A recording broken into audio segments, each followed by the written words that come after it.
इंतखाबात से कबल PTI चेयरमैन की नाअहली का इम्कान, ख्वाजा आसिफ ने इशारा दे दिया। वजीर दिफा ख्वाजा आसिफ का निजी टीवी चैनल को दिए गए एक इंटरव्यू में कहना है कि PTI चेयरमैन इंतखाबात से कबल नाअहल हो सकते हैं। हो सकता है बाहर से कोई 12वां खिलाड़ी आ जाए। ख्वाजा आसिफ का कहना था कि परवेज खटक सीनियर सियासतदान हैं। परवेज खटक ने 57 अरकान की हिमायत का ऐलान किया है। उनकी हिमायत में इजाफा होगा।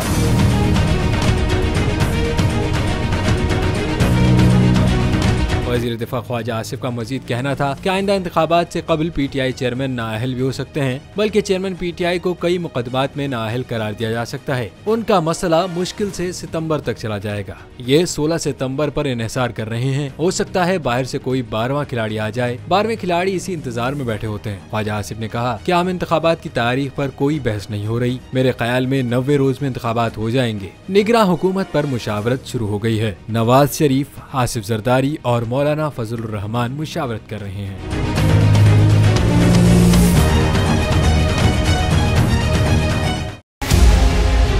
मुल्क मुस्तहकम मईशत की तरफ गामजन, स्टॉक एक्सचेंज भी मुस्बत रुख दिखाने लगा। मईशत की सूरत हाल बेहतरी की तरफ जा रही है। हम IMF के कर्जा मिलने के बाद इस सूरत हाल को बेहतर मजीद कैसे कर सकते हैं? कर्ज बहाली के रोशन इम्कान। बोल ने निभाई अपनी सहाफती जिम्मेदारियाँ। महंगाई से परेशान आवाम के लिए उठाई आवाज। रिपोर्टर और इक़्तिसादी माहिरीन के सबसे बड़े पैनल के साथ बोल की मिशन मईशत की सबसे बड़ी ट्रांसमिशन 63% आवाम ने देखी अपनी स्क्रीन पर। अगर 21वीं सदी की हम इंडस्ट्री की कोई बात करें तो उसमें फिर इंफॉर्मेशन टेक्नोलॉजी जो है वो टॉप पर आती है। अपनी रवायात को बरकरार रखते हुए बोल अवामी मसाइल को उजागर करने में सबसे आगे। देखिए बोल की अगली ट्रांसमिशन में मोबाइल लोन ऐप का बड़ा स्कैम कैसे हुआ बेनकाब। साइबर क्राइम सर्कल रावलपिंडी की मुख्तलिफ इलाकों में कार्रवाइयाँ। ब्लैक मेलिंग में मुलविस ऑनलाइन लोन ऐप्स के 9 मुल्जिमान गिरफ्तार कर लिए गए हैं। अगर इस स्कैंडल से मुताल्लिक आपके पास हैं हक़ाइक़ तो बनिए बोल इन्वेस्टिगेशन का हिस्सा।